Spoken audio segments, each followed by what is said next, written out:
everyone! Dumayo nga pala ang abo dito sa shoe capital of the Philippines, Marikina City, para naman malaman natin kung paano sila maghugas ng juwewet o ng puwet. Kung front to back ba or back to front. Kaya naman samahan nyo kami. Ulala! So ate, ano masasabi mo? I love working out. Ano kayo?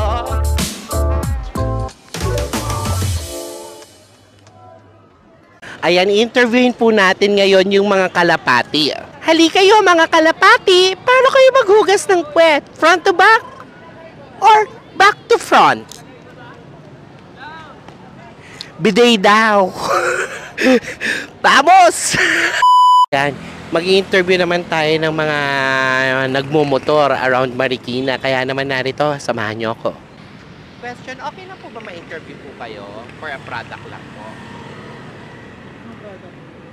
Sabon po. Hindi pumayag si Kuya. Thank you po.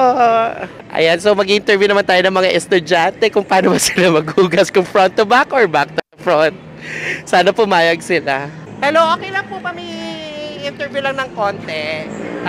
Yes, pumapayag siya. So anong munang pangalan mo? Brian po. Brian, taga saan? Tubong Marikina ba? Hindi po, taga-Cainta. Taga-Cainta, Rizal from Region 4A. So, eto na ang tanong ko sa'yo. Ang tanong, paano ka maghugas ng puwet? Front to back or back to front? Front to back. Front to back? Front to back. So, sample nga. Sample.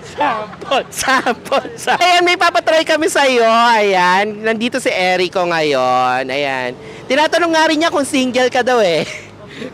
Ayan, so itatry mo lang yan. So, just let us know kung anong naging feedback mo, okay? Thank you so much. Sad daw sila. So, ayan. So, ayun. Kamusta na ang pakiramdam?